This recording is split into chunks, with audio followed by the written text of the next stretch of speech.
to find stories, you have to be a student in the world. You have to read, you have to listen to podcasts. I listen to all the podcasts. I read newspapers. I talk to people in line at Starbucks, because that's how you find stories. One of the misnomers of writers is that you lock yourself in your room and you write. But that's the worst way to tell a story, or worst way to write stories, because then you're not interacting. And, my wife hates it. I go to a restaurant, I'm talking to the person next door. I'm talking to the person on the way to the bathroom, because that's how I find stories.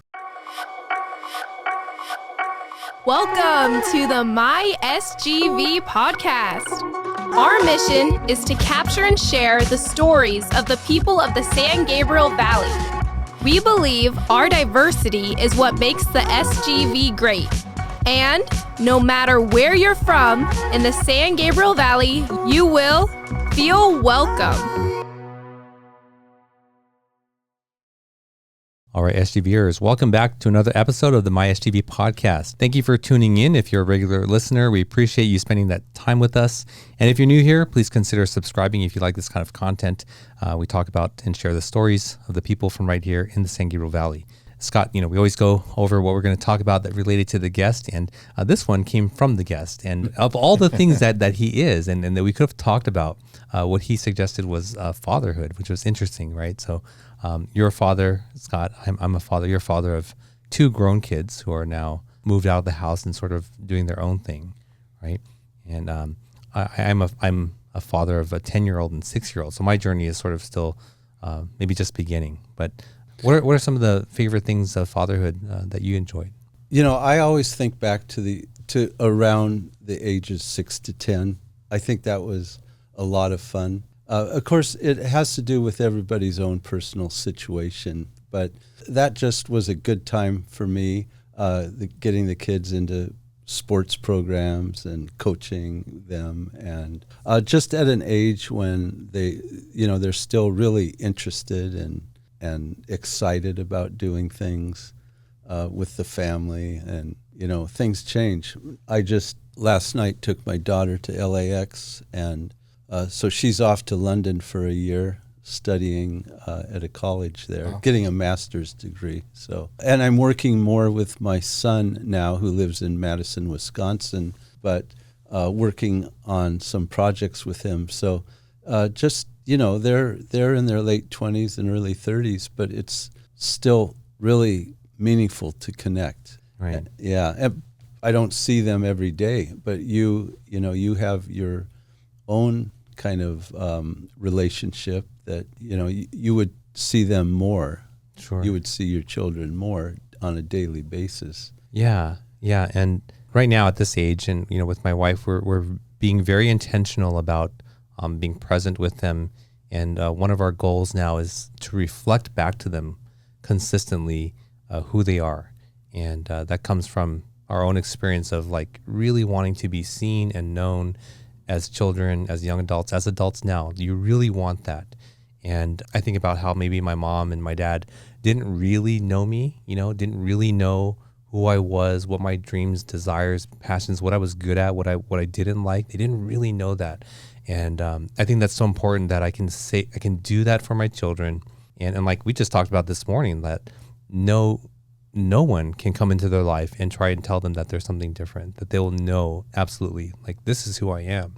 And your version of me, you can have that version, but I know who I am. So that's really important to me. And I love all the aspects of fatherhood. I know that it's been very challenging. And I said that, some parents get Parenting 101, and I'm enrolled in, 501 right now. And I'll take it, because at the end I'll be blessed with a lot more experience and knowledge and wisdom that I can share with others. So I love the journey.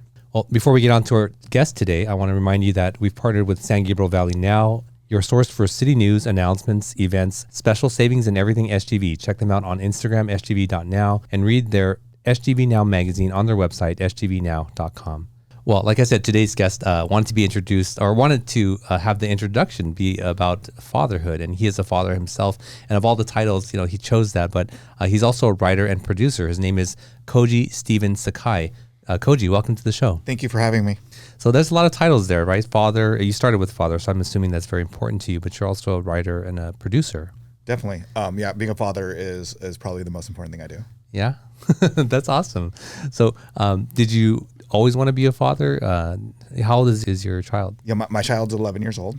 I have always wanted to be a dad. When I was young, my father got sick when I was born. He had a stroke and he became disabled, and because of that, he had to stop working and he had to do all these things. But the positive out of that was that he was the one that raised me. He was the one at home. He was the one that drove me to baseball or basketball or whatever I did.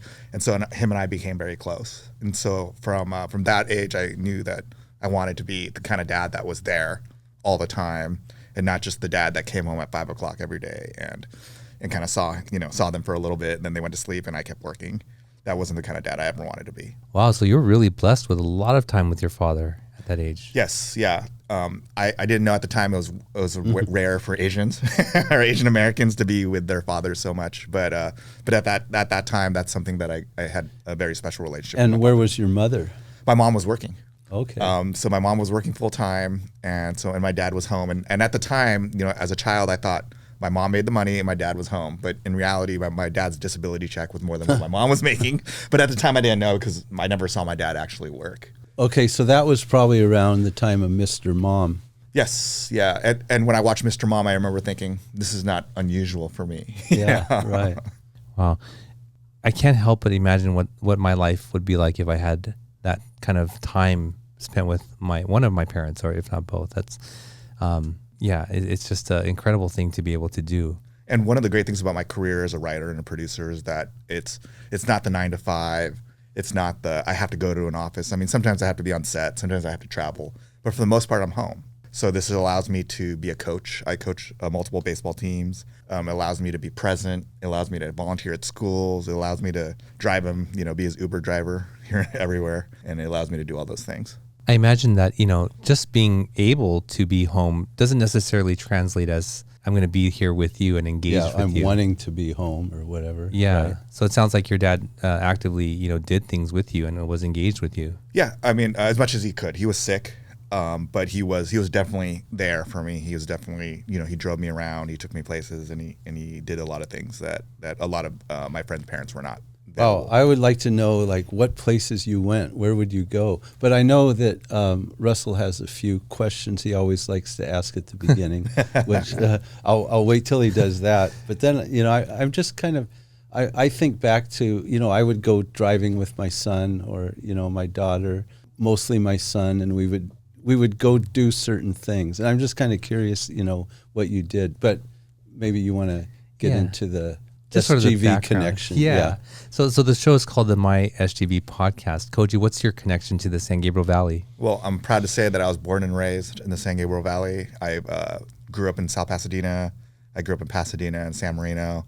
I left for a couple of years to go to school in Santa Barbara, but I came back. I mean, the first place I wanted to be back was here in Los Angeles, here in San Gabriel Valley. So I'm definitely, what I tell my friends is I was eating at the Asian restaurants before non-Asians were eating at the Asian restaurants, before it became popular for other people to go there, before Jonathan Gold talked about it.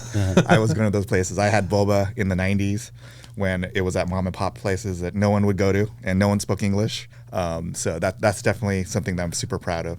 When you say that, I'm thinking like ABC on Garfield. Like that was like one old OG location, The cafes, the old, like the Hong Kong cafes at night, those kinds of places. Yeah.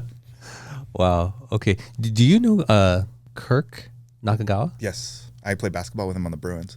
I played with him for a long time, right? On Brick City. Oh, we'll talk about that later. But he's from South Pass. Yes. He's from South Pass. He grew up, he was in the hills and I was in the hills as well. Okay. So our families knew each other very closely. Do you play on his annual golf tournament? No, I don't play golf. Don't play golf. So. Okay. Sorry, Scott. We're reminisce. It's yeah. So, you grew up in the San Gabriel Valley. You sort of left and came back, which a lot of people have done. And what was it like growing up in South Pasadena? The joke that I always say about South Pasadena is that there's a Midwestern town somewhere that's missing, and it's South Pasadena. It's super, it's a small town. So same small town politics, small town, but it's also small town atmosphere. It's a very close, tight-knit community. We all know and like each other. So I feel like it's one of the best places to raise a family and live in general. Oh. And were you like many Japanese Americans involved in the Japanese American experience and community here, doing Obon and Nisei Week and all that stuff? Yes, definitely. We did the the Japanese American basketball. We were part of the Pasadena Cultural Institute, which is a Japanese American, they have school, they have community events. We went to the Buddhist temple in North Pasadena. We also went to West Covina, where there's also a cultural institute. So being Japanese American in the San Gabriel Valley, we all kind of know each other and we all kind of do the same activities. Sure, yeah. Do you know Brian Tanaka? No. Oh, Brian. Wait, is it Tanaka? No. He was a guest on our show. He's a kendo master that would teach. I think it is Tanaka. Yeah. Oh yeah, Tanaka. Maybe. I did kendo for a super long time, so I probably do know him, but not anymore. Wow. Okay, sorry. Small world here. So, what took you to Santa Barbara? I did. I studied up there at school. I went to the University of California, Santa Barbara. What was your reason for going there?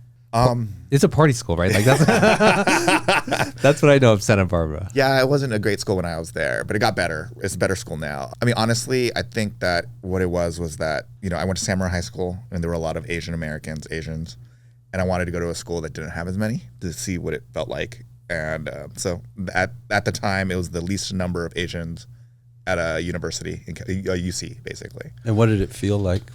It was very shocking, in terms of not having a lot. When I listen to Asian American stories, I hear a lot about racism and people not liking you and just based on your race. And that was never my experience growing up here in the San Gabriel Valley. So going out there and experiencing that for the first time was it was a shock, but it was a good shock.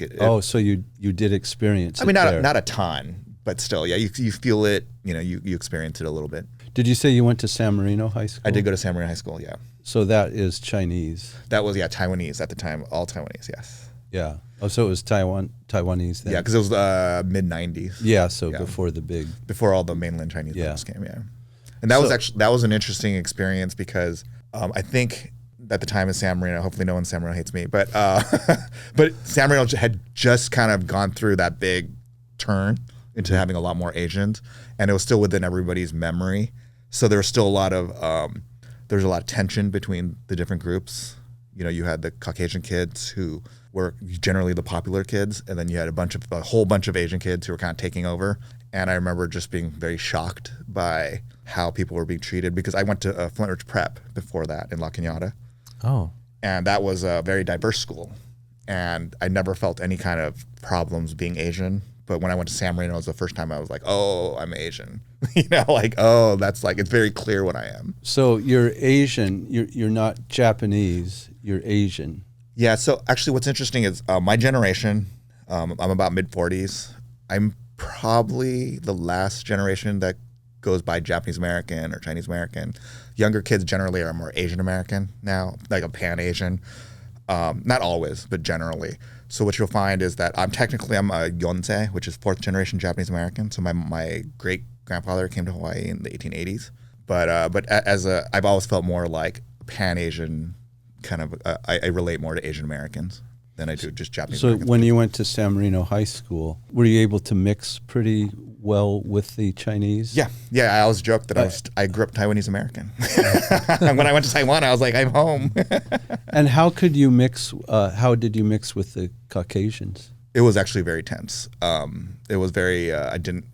For the most part at the time, the different groups of kids didn't really talk to each other. There was not a lot of mixing going on, and that was very shocking to me because I'll tell you an example. Before when I was 15, I liked any girl that liked me. Right, because I just was desperate.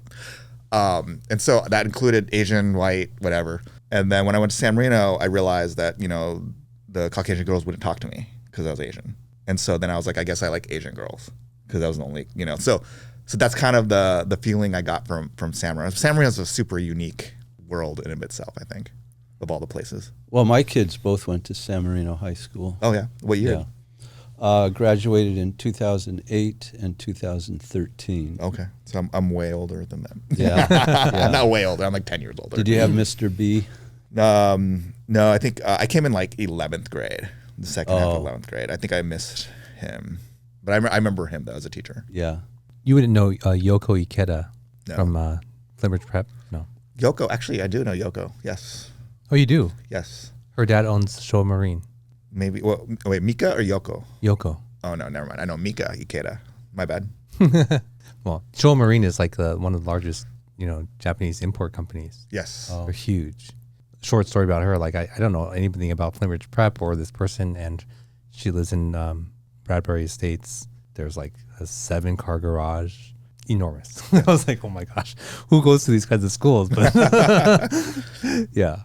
Sorry, back to you. So that's quite an eye-opening experience then, to attend a school like San Marino, experience that. And then you actually sought it out again to go to a school like Santa Barbara.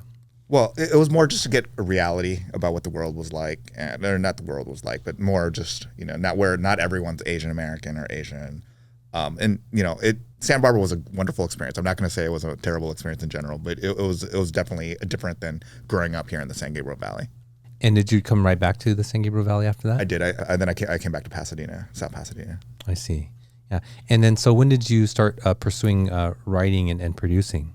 I've always wanted to be a writer, and I always knew I wanted to do some kind of writing. I just didn't know what. I wanted to write the great American novel. I wanted to, do all those kinds of wonderful things. But so I went to USC as a graduate program, and I kind of fell into screenwriting, and that's kind of where my career started. I see. Where was that born from? I guess you have a love of writing, right? Like, how did that come about? Well, the story that I always say about where my writing came from. So I used to play water polo at Flint Ridge, and on the way back from games, I would make up stories about my life to the whole team. And basically lie. And my coach would say, "You're a great storyteller. You should be a writer." And I remember that was the first time I thought, maybe I should be a writer. And then when my dad got, he got sicker and sicker as I grew up. And I think one of the ways to help me deal with some of his illness was to write poetry, bad poetry, but poetry. And that was kind of the beginning of wanting to be a writer and writing and putting words to pages and stuff. I never thought of that. Just the exaggeration of lying. Yeah. Is a good creative outlet, isn't it? Yeah, I was just telling these wacky stories about my life, and obviously it didn't happen, but and I'm pretty sure everyone. I mean, obviously everyone knew what I was saying wasn't true, but it was just. I mean, storytelling basically, right? Yeah, but I think back to kids I knew that were great storytellers. I mean, but they were liars. Yes. But they would tell fantastic stories of their life. Yes. Things that they did. Even my father used to do that. I mean, you'd have my father would have you believing that he played on the Yankees with Babe Ruth, and but you would believe it. Yes. I mean, you'd actually believe it, and I think he believed it too. But he was very creative. He was a great writer and storyteller as well. So, did you play with Babe Ruth? I did. I played for many years in Japan. And did you both pitch and hit? Yes. I was actually, I both pitch, hit, and fielded all 9 pitches at the same time. In the same game? At the same you game. Would play all 9 positions, yeah. Wow. And you are still the all-time leading home run hitter? Yeah, I've hit 757 home runs. Wow, cool. Oh, man. Wow. We've never had as famous of a guest. Yeah. Are you in both U.S. and Japan Hall of Fame? Yes, yeah, and and the College Baseball Hall of Fame. Oh, as well. really? Yeah. Tell me about your induction. What city is the College Baseball Hall of Fame in? Oh, it used to be in Los Angeles. It's not anymore, though. Wow, that's a good answer. Wow.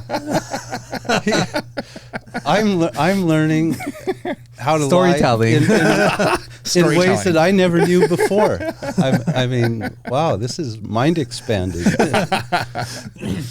Well, so to bring the show back to your dad and your skills, like, did your dad know you to be this person? Did he know this part of you? No, I don't think he ever knew that I was a writer per se. My Liar. Liar. Storyteller. He probably knew that part of me, but he didn't know that I was a writer. And even, one of the stories I tell about my mom and me when we were looking at careers and, whether I could actually be a screenwriter. I remember her and I looking up like Asian American, Japanese American screenwriters and just not seeing a lot of them. And she even told me, "Are you sure you want to do this?" And I said, "Yeah, this is what I want to do with my life." And I just remember thinking that this was going to be not possible. And that's why, one of the things I always tell students now is that it's like life is different because there's so many, there's a lot of Asian Americans, a lot of Japanese Americans, there's a lot of people of color in the film industry that wasn't there, 20, 30 years ago when I first started. How did you actually get into the industry? Funny story. So I was, writing a lot of screenplays. I won competitions. I did all those kinds of things. But the way I got in was my mother, who was a hustler. She cut hair of a famous Japanese director, and she pitched me as the writer to rewrite his English screenplay. Oh. And so that's how I got my first movie made. It was a Lionsgate movie. It was a pretty terrible movie, though. Very terrible movie, but it was my first movie. But a major studio. Yeah, and it came out on Lionsgate, and it did really well, and all of that good stuff. So that was my first movie. What was it called? Oh, I'm ashamed to say it, but no, I'm just kidding. It's called Haunted Highway. It was a horror movie, a small horror movie. Oh. Wow. And did you experience other barriers, to progress your career because you're Japanese descent? Yeah, there were two. I always joke that there were two kinds of Asians in the industry at the time. There was ones who were super down and they wanted to support other Asian Americans, and then there were other Asian Americans who were like, I'm the only Asian American in this room, and so I don't want to help any other people because then now I'm going to be seen as the other Asian.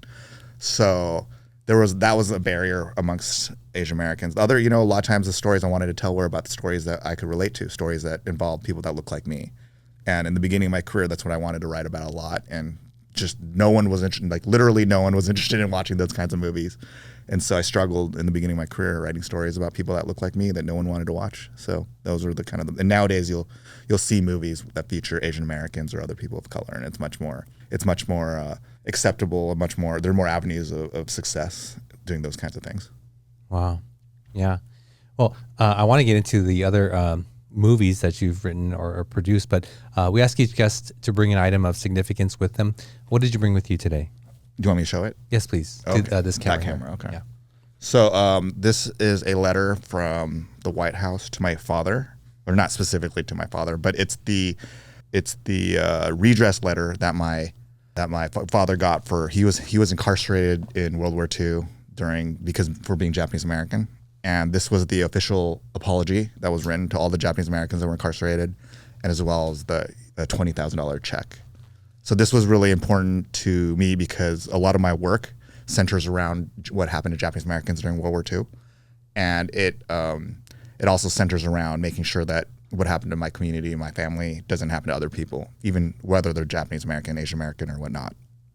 Wow. So I have this hanging over in front of my desk, in front of my computer where I write, and it just reminds me about the importance of representation and the importance of stories. Wow. Can you read it? Yeah. Monetary sum and words alone cannot restore lost years or erase painful memories. Neither can they fully convey our nation's resolve to rectify injustice and uphold the rights of individuals. We can never fully right the wrongs of the past, but we can take a clear stand for justice and recognize that serious injustices were done to Japanese Americans during World War II. In enacting a law calling for restitution and offering a sincere apology, your fellow Americans have, in a very real sense, renewed their traditional commitment to the ideals of freedom, equality, and justice. You and your family have our best wishes for the future. Sincerely, George Bush. And then it's dated October 1990. Wow. That's pretty awesome. Thank you for bringing that in. Yeah, no problem. Yeah. Okay. So now I see the book and where your passion comes from to tell these stories. Definitely. And my family was incarcerated for a very long time. My grandfather, he worked for the Japanese consulate in Honolulu. So he was an American citizen, and he was incarcerated for almost 5 years. So they went through a lot. My father, he was a child, and he was incarcerated for 5 years as well. So it's one of those things that I want to make sure that it doesn't happen. Like, for example, when we drive by the San Anita racetrack, every time we drive by, I tell my son, this is where they locked up our people. This is why we need to make sure that it doesn't happen to anybody. Because I don't think it's going to happen to Japanese Americans. I'm not worried about that. But I'm worried about other groups of people, whether it's Muslim Americans or Jewish Americans or whoever it is. We have to make sure it doesn't happen again to anybody. Wow. Yeah, it's so strange. Like I'm Japanese American. I'm actually Nisei. Both my parents were born in Japan, but it doesn't feel possible like today, right? Unless you keep these sort of stories alive. People think that whatever happened in the past is so distant, but these things can absolutely happen again. Yeah, definitely. I mean, we see it as Japanese Americans. We see it all the time. After 9/11, we were one of the first groups of people that protested, made sure that what happened to Japanese Americans didn't happen to Muslim Americans after 9/11. We wanted to make sure that, there are bad apples in every group of people, but that doesn't mean everybody's a bad apple in that group of people, especially if they're Americans, right? We have rights, and we have to make sure that those rights are protected and fought for, or else we'll lose it. And you have to keep talking about it, because you look at you look at what happened in World War II and the deniers of the hate that existed at that time. Yes. They're actually given, people believe them today. And one of the best things about this document is not that we got the apology, but that our government was willing to recognize a fault that happened to them 50, 60 years ago, and was willing to rectify it, not just with words, but with the money. And I think that's what makes America wonderful. And I think a lot of people, when they think about, when they hear me talk about Japanese Americans, they think I hate America, but I don't. I love America, because America, yes, it allowed it to happen, but it also saw that it was wrong, and is trying to make sure it doesn't happen again, right? And how do you make sure it doesn't happen again? You issue apologies, and you also give monetary compensation to those that were wrongly, incarcerated or wrongly whatever treated. Right? Treated. But what's haunting, and it's probably never hit me until just now with this conversation, but if what happened then happened today, both of you would be taken away to a camp. Yes. And our children and our families. For no other reason than the way you look, really, or your heritage. Yeah. But there were wonderful stories. I mean, I just passed the San Gabriel Nursery on the way here. Yeah. On San Gabriel Boulevard, and wonderful story. They're Japanese American, and the folks at the what's the gardens in La Cañada? Descanso. The Descanso family bought all their camellias so that they wouldn't have to sell it at full price. So they didn't buy it for cheap and try to steal things from them. They bought it, planted it, and so a lot of the camellias over there are still from that time. So there are people out there within, even in our community, that were willing to help and support, and not be the kind of people that took advantage of a community. Wow. Yeah, I was looking up the birth year of Anne Frank and Martin Luther King, because I know they're on the same year. Oh, I didn't know that. Oh, I didn't know that. And so it's 1929, and I've seen an article or something. Some news reporter now is alive and born in the same year, and people think that Anne Frank and Martin Luther King are but they could still be alive today. Yeah, and so I think being in touch with history, the good and the bad, is super important. And definitely, the work that you're doing is that's what's funny about living in South Pasadena after growing up there, is that it's almost like reliving my life. Like when I coach on the baseball field, it's the same baseball field that I played at when I was a kid. So that always kind of trips me out all the time. Yeah. Wow. So I wanted to go back, because you had wanted to know some things. I was just thinking back to, when my son Anthony was 8, 9, 10, 11. I would love to get him in the car. We'd go to Target on Colorado and buy baseball cards, and open them in the car and see who we got. And what kind of experiences do you have with your son? Funny, I remember going to Fedco on Colorado Boulevard. Fedco. I remember Fedco. That was a long time ago. We would drive. My father and I would always drive to McDonald's. Yeah. I don't know why he loved McDonald's. He loved McDonald's. We went there a lot. Is that on Fair Oaks? On Fair Oaks, on Fair Oaks. And then he, one of the things that I remember most about me and my father is he drove me a lot to baseball. I played travel baseball. And so he would drive me all the time to baseball games. And that's what we did, 90% all over Southern California and outside of California as well. Wow. Yeah. Koji, we sort of touched on that you're an author, and you brought us a book that you've written. Can you talk about what the book is? Actually, can we Sure. hand it to him so he can show the camera? And it looks like the book's title is 442. Yeah, it's a graphic novel called 442. There you go. Yeah. It's a graphic novel called 442. It's about the Japanese American veterans that fought during World War II, and they were the most highly decorated fighting force for its size and duration. But and so I wrote that a couple of years ago, and it's available. People could buy it on Amazon or wherever they could get books from. Awesome. I think the surviving members still appear in the Nisa Week parade. I don't know. They do, and there's still, there's events all over the place with them. And there's a museum in Little Tokyo called the Go for Broke National Education Center. And so there's a monument and a museum out there and stuff. But I do want to say that I write more than just Japanese American and Asian American stuff, by the way. So it seems like that's all I talk about right now. But, I'll just real quick mention that my last movie I wrote and produced was with Mel Gibson and 50 Cent called Boneyard. And that should be coming out maybe next year sometime. And I also had a movie last year that I wrote but didn't produce called Damaged, and it stars Samuel Jackson. So I do write more than just Asian Americans and Japanese Americans. Wow. And so these are stuff. Major releases. Yeah. So I write a lot. I think I have 11 features that I've written, and I've produced 6 or 7, and I've had TV shows. And what's your writing discipline? How do you work? Okay, here's the secret pro tip for people who want to be professional writers. You have to treat it like a job. So what I do is every time I open my computer, I'm inspired. Every time I close my computer, I cease to be inspired. And people say, well, how can you teach yourself to be inspired? Well, say you worked at McDonald's and your boss said, go flip a burger today. And you're just like, I'm not inspired to flip a burger. They'd be like, you're done, right? You can't work here anymore. That's like writing to me.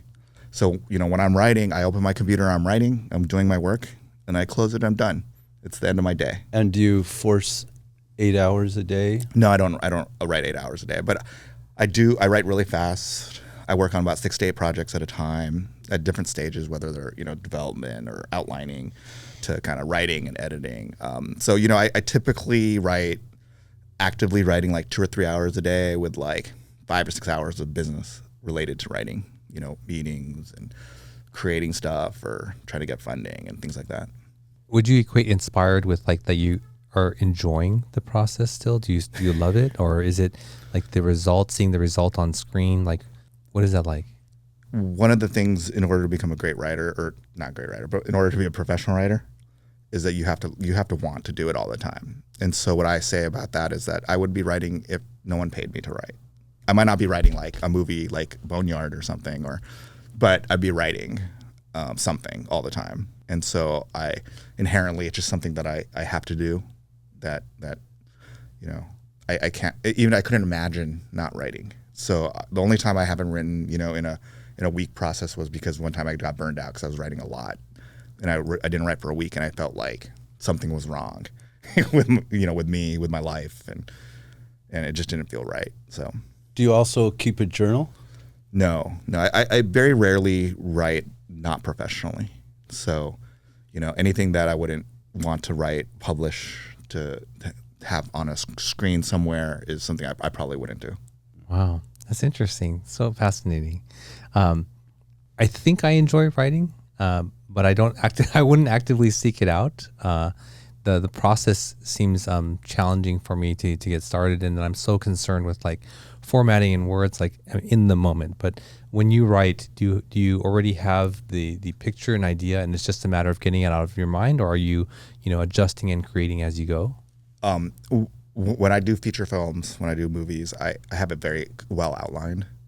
So I have a very clear sense of what I'm going to do, but it takes a long time to get to that point. So I do a lot of pre-work. There's actually more pre-work to writing than writing. And so, I just have, again, different stages of stuff. So some stuff I spend a lot of time on the rewrite. Some of the stuff I have a lot of writing stuff to do.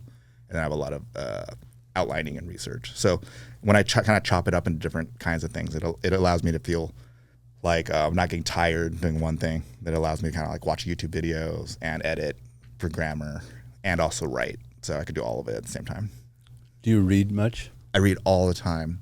What do you like to read? I love books. I love, blogs and news articles and BuzzFeed articles and everything. Okay. And, because to find stories, you have to be a student in the world.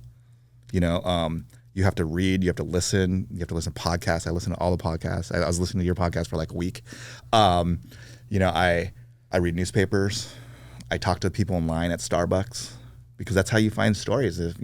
One of the misnomers of writers is that you lock yourself in your room and you write.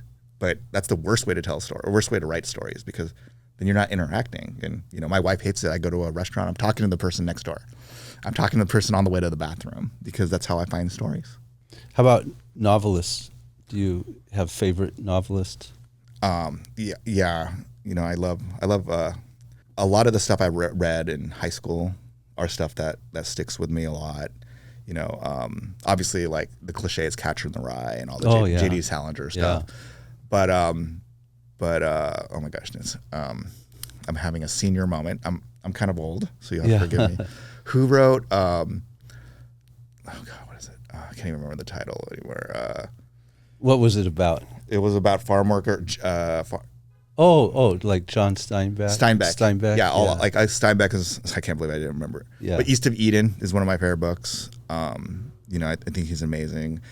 I love all his stuff. He's one of the most amazing writers I've ever read. And Catcher in the Rye is your prototype for a high school novel. For like high school but for boys. A great novel, though. I mean, but funny thing about Catcher in the Rye is that I actually think The Bell Jar by Sylvia Plath is a better book. But at the time, as a boy, you read Catcher in the Rye. Then when I read it as an adult, I was like, oh, this is not as good. Yeah. But when I read Bell Jar again, I'm like, this is an amazing book. Oh, yeah. Even 20, 30 years later, it's still an amazing book. So I think Catcher in the Rye captures something about that 13-year-old that time, kind of angst. That age. Yeah. But it doesn't really stand up to like when it was always meaningful to me because of the setting. I just loved the Northeast setting. Yes.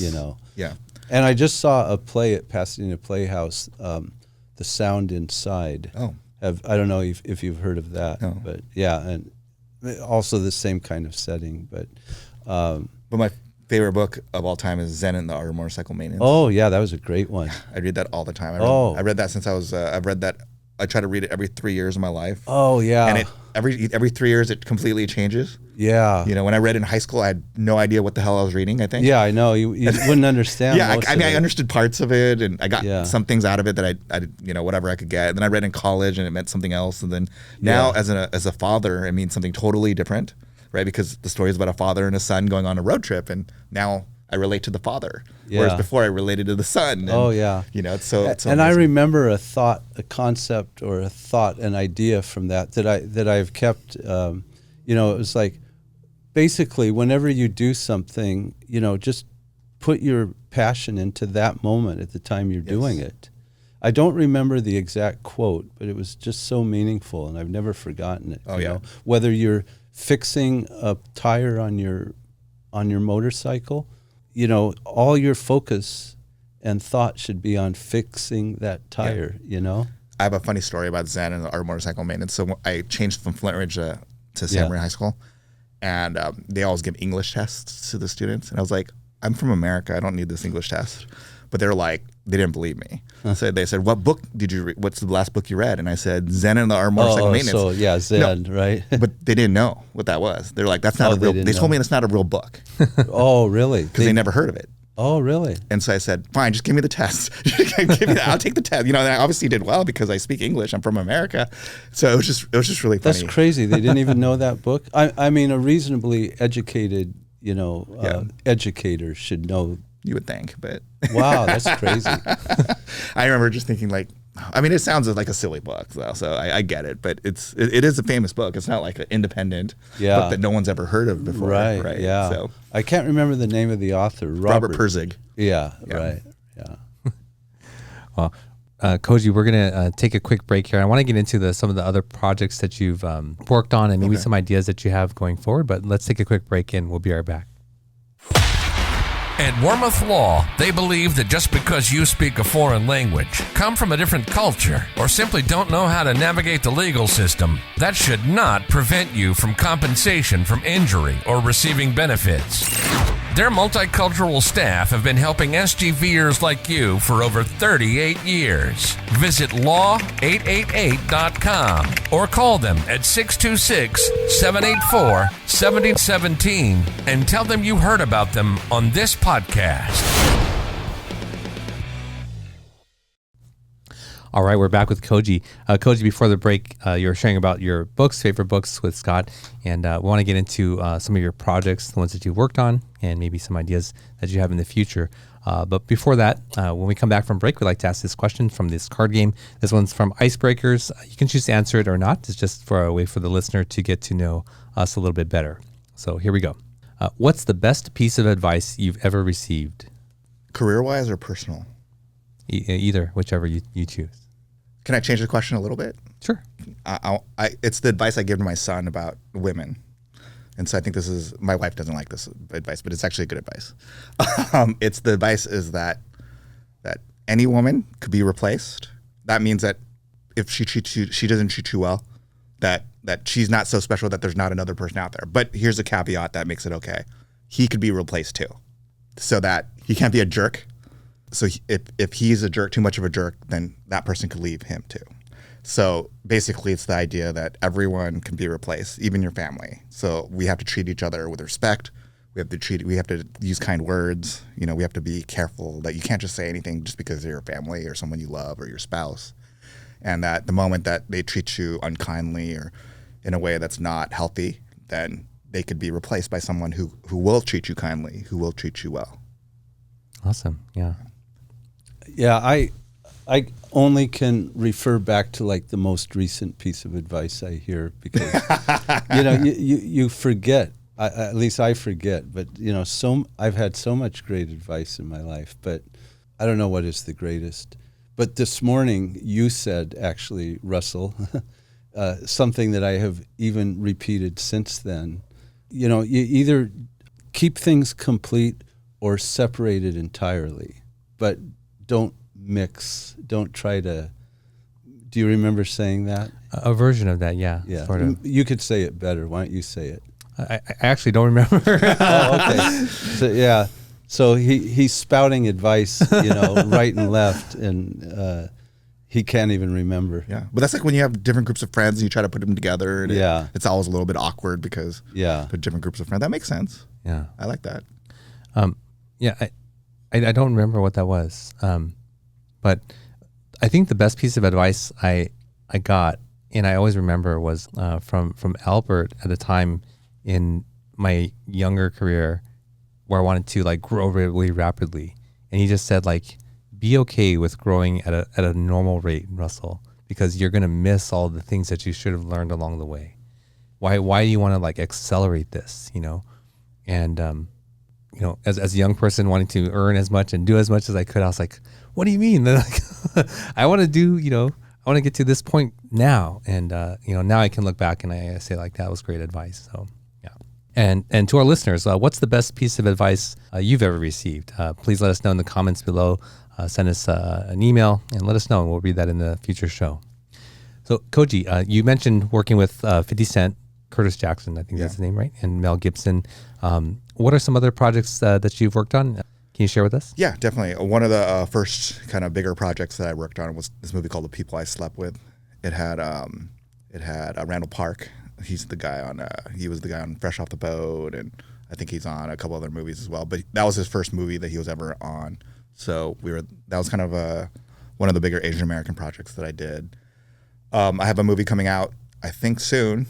I don't know when exactly, but it stars Terrence Howard and Cuba Gooding Jr. It's called Skeletons in the Closet. So I've done a lot of different projects, and I've been working a lot. And that's one that you wrote? I wrote and produced that one. Yeah. So to say you produced it, what does that mean?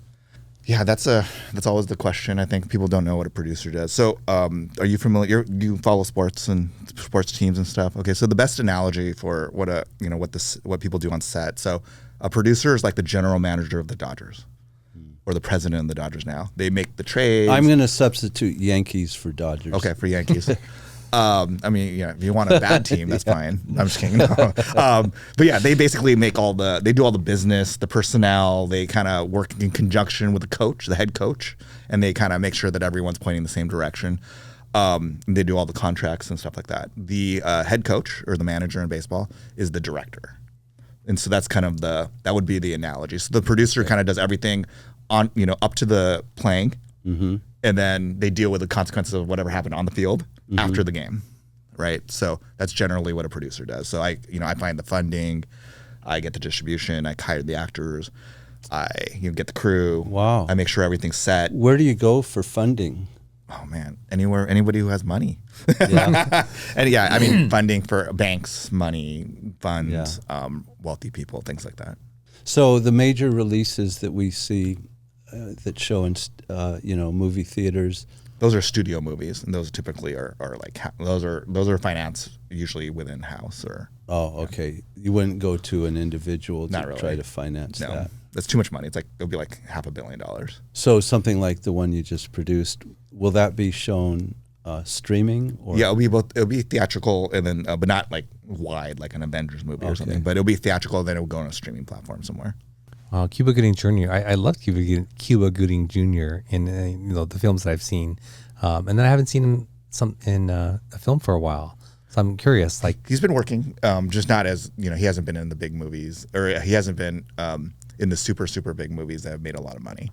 But he's been working. The ones that come to mind are like Boys in the Hood and Jerry Maguire. Jerry Maguire, yeah. Right. And his father was a singer in the 70s. Oh, really? Oh, yeah. With a group called The Main Ingredient. Oh, wow. Yeah. And I think he's a great actor. Yeah. I like him a lot. Yeah. Yeah, a lot of energy.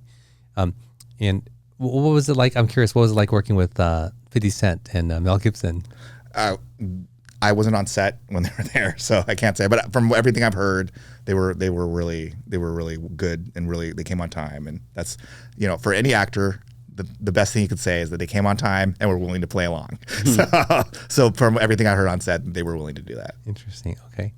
And Koji, what's in the future for you? What are some of the things that you have in mind or looking forward to? Yeah, I am constantly writing.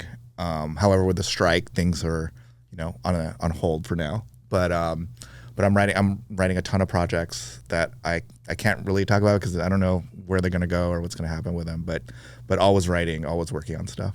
And you have a podcast. I do have a podcast. Yeah, can you talk about that? Definitely. It's called the Unofficial Official Story. It's a podcast that I do with my co-hosts, Kat Alvarado and Dwayne Perkins, where we take a look at the conspiracies, true crime, paranormal, UFOs, and we take a look at them, and then we make up our own stories. What I found when I love paranormal, I love UFOs, I love all that stuff, and what I found was every paranormal show had the exact same topics and the same conversation about the same facts, right? And so I decided, well, I'm a writer, and my friends are creative. We could come up with our own stories that are better than the actual story or the actual stories. So we take a look at something, and then we make up stories. So for example, our last one is whether Keanu Reeves is actually an immortal vampire. And we found out that these celebrities are not immortal vampires; they're actually aliens. So so it's a funny podcast, basically. Well, what are your thoughts on the Mexican government and the aliens? Well, I think I personally, this is just my own personal opinion from what I've heard. I don't think those are real. I feel like they, those mummies or whatever they are came out before. This is not the first time they came out.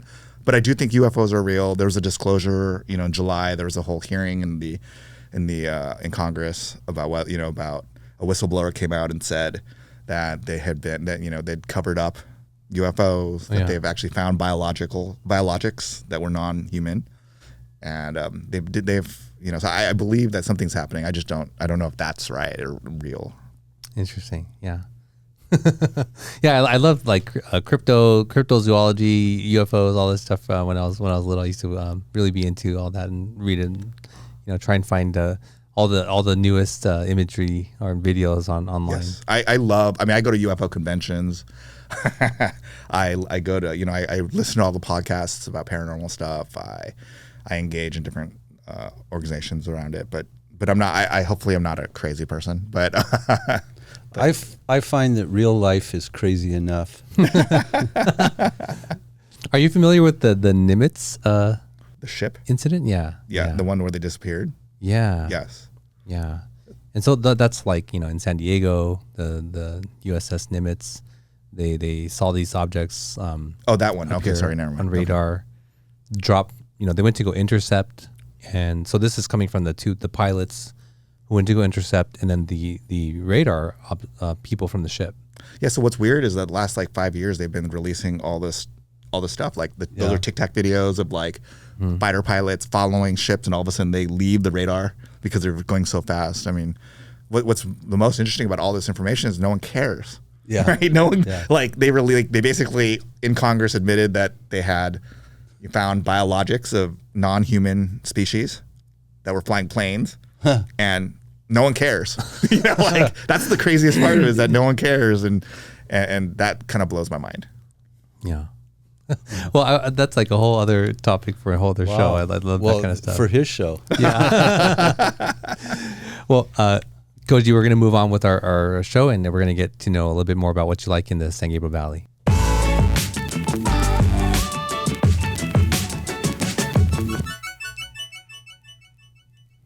So Koji, tell us about your SGV3. Okay, so my first one is there's a taco truck on Fair Oaks in front of a Car wash? a car shop called Nishikawa Auto. That's my stepdad's place, by the way. But there's a taco truck there that's been there forever. Wait, is it the white one or the yellow one? Do you know? Because there's two on. Yeah, the other one's not a good one. Okay. There's only one. And that's the one. That's the one closer to California, and in front of the auto truck. And that probably has. I mean, I think it was ranked the top 10 food trucks in America. Okay. Awesome. Recently, and so whenever when I was young and I went bar hopping or clubbing or whatever, I would go there to eat late at night. But now I go after baseball games with me and my son. We go and eat there on the way home. So you said it's on near California? It's on Fair Oaks near California. Yeah. Oh, okay. Nishikawa. Yeah, I know Auto, right where that is. Because I know one is supposed to be good, and one is like I haven't been there in a long time. The one in front of the auto place is the place. In front of the auto place. No, Nishikawa Auto. Okay. The other one is also in front of formerly Discount Tires. I don't think it's Discount Tires anymore. But yeah, that's one of the best places that I go to. And I too would go there like after like a club or bar, because it's it's open. You see this crowd hanging out there, and and they do. I mean, when I used to go with my stepdad, who owns it, I used to get like 20 of them because he's the owner of the place, and so they give it to him. But that doesn't extend to when I'm there by myself. And what's the name of it? I don't even know the name of the truck. I just call it the taco truck. Okay. I should know. I should have looked it up. My apologies. The second place is it's called Yama, right on Main. It's a Japanese market, and it has probably one of the best. Has the best sushi that you could buy sashimi, you could buy sushi, but it's like the best place. It's not a hidden secret because if you go to 11, there's like a line already. But whenever I'm craving like a hand roll, or whenever I'm craving a California roll or anything like that, I go there. Yeah, I love the Japanese market right near our office in City of Industry. Oh, yeah. I forget the name of it. But yeah, I love to go there and buy my lunch and take it back. But Yama sushi is especially good. Yeah. So you should go but there. that's where I'm going to go. Yeah, go there. Because that's on your SGV3. I think it recently sold, right? Yes. The original owner maybe maintained or came around still a little bit. I used to go there maybe 2-3 times a week and have conversation with him. And he told me he never opened or he left restaurant because he didn't want to deal with the customers. And he was sort of militant about like going in there, how you ordered and all that, right? Is that your experience? Yeah. Okay. Yeah. and I see online on SGV Eats on Facebook that like a new, I think younger couple has bought it. And the food's good. I don't think honestly, maybe it's just me, but I don't taste the difference between the old owner and the new owner. Yeah. So I think he stayed on for a while. Oh, he did? I don't know if Okay. he's still there or not, but yeah. Oh, it's really good. It's really, And it's affordable too. It's not super expensive. And where is it? It's on Las Tunas. It's next to the Jack in the Box. Mission. It's right, Mission. I think right, it's Mission in yeah. Las Tunas. I think, or Maine. That's Las Tunas already by then. It's west of Mission, so west of Golden Deli on the north side. just when it starts turning from Las Tunas to Maine, like Yeah. around there. Yeah. So It's right next to Jack in the Box. It's right next. It's literally 2 buildings from Golden Deli. yeah. Yeah. Yeah. Yeah. It's on the same side of the street as Golden Deli. Yeah, that's so good. Oh, man. I should go there on the way home. And the last one is, I mean, this is not a food place, so it's going to sound a little different, but the Arroyo Seco Park is where I used to play baseball, and I still coach baseball there. And so Oh, yeah. I spend way too much time in my life as a child and now as an adult. I spend way too much of my time. So when I think of my favorite places to be in the world, that would probably be one of my favorite places. Yeah, because I think they have 4 fields right there. They have, well, if you include the little, like the toddler fields and stuff, it would be 5. But the main field, they have 3. Okay. Yeah. That are closer to the horse stalls and Yeah. there's 3 Yeah. up there. Yeah. Koji, do you coach your son, right, in baseball? Yeah, I coached Little League and I coached a travel baseball team called the Pasadena Rangers. And your son plays on that? My son plays on that, yeah. What is that like? Does it draw you closer together? Do you feel at times like it makes you more challenging? Being a coach of your kid, there's really one, like it's the best when you're a dad coach is that you want your kid to be the best or the worst. The best or the worst? The best or the worst, because the best, then he just plays and you let him do whatever, and everyone's okay. Pretty much all the parents are okay with it. If they're the worst, then you play them sparingly, and everyone gets it because you have to play everybody. When they're in the middle, it's the hardest because if you give a little bit extra, all the other parents are like, Yeah. "Why are you giving them extra?" And the other players say that because you're the dad. It's daddy ball, and if you don't give them any extra, your kid will say, "Dad, why am I not playing more? You're my dad." Right. And so being the best or the worst makes it easier. So for, me and my kid, I'm much harder than any coach would be on him. I'm, and one of the challenges for me is that I have to kind of temper my working with him to make him a better baseball player and also work with the whole team at the same time. Right. Because I can't be so focused on one child that I can't. So, one of the things, eventually I'm not going to coach him anymore. And so I could work with him more specifically. Awesome. Yeah. I used to think I wanted to coach my children, in sport, and especially basketball when I was, I think, younger, and now I'm very much against it.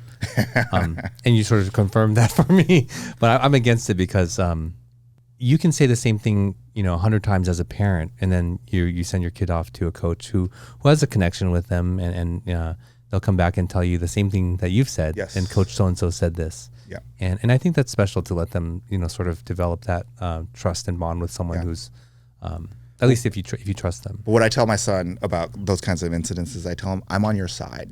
The one difference between me and any other coach is I personally want to see him succeed. And that's the most important thing. Whereas, when he has other coaches, he plays on other teams and I'm not his only coach, but, future coaches, high school or college or whatever he plays, the coach doesn't have his back all the time.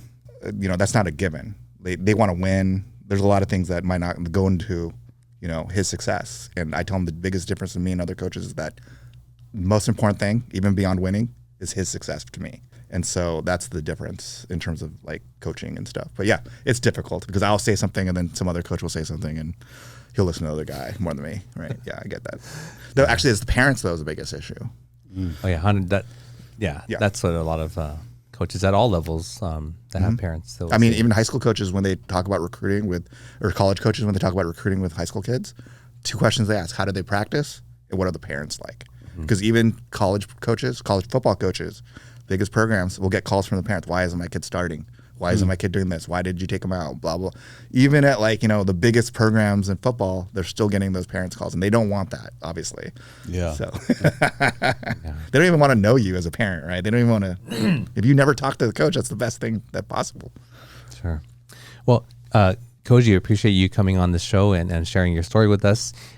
Remind people about your book and also maybe how they can get in touch with you if that's something you want. I don't know if that is anything that you want. Oh, your show. Yeah, I'm always. I love to talk to people. I love to have answer any questions they might have about writing or filmmaking or anything in life in general, or even baseball. If you want to play on my baseball team, awesome, join me. So they could contact me through www.koji, Koji, Steven with a V, so STEVEN, Sakai, my last name, SAKAI.com. It has all my information. It has all my projects, everything I'm working on, including the podcast, including all the books and everything I do. So it's all there. And on there you could go to my Instagram, and if you follow my Instagram, you'll see my son's journey. And I'm putting it out in the universe. He's going to be a Major League Baseball player. Oh, okay. So no pressure. Just like you were. But maybe he won't make the 3 Hall of Fames like I did. Right? He won't be as great as. Did I say 3? I meant 5. Yeah. Because you left out the Cuban Hall of Fame and the Little League Hall of Fame. That's right. Yeah. Well, Koji, I really enjoyed this conversation with you. Thank you so much for coming on the show. Really appreciate it. Thank you for having me. Thank you. Well, there you go. I hope you enjoyed that episode. I certainly did. If you like this kind of content, please consider subscribing. Don't forget to like and share. And you can find our full back catalog of episodes on our website, mysgv.net. And until next week, we'll see you then. Thank you for joining us on the My SGV podcast. Check out more of our content on our website, mysgv.net. This show was produced by Russell Mono and edited by Victoria Allers of Kind Monster Productions. If you'd like to join us next week as we capture and share more stories from our diverse community, feel welcome. Nice matter. No, kind matter.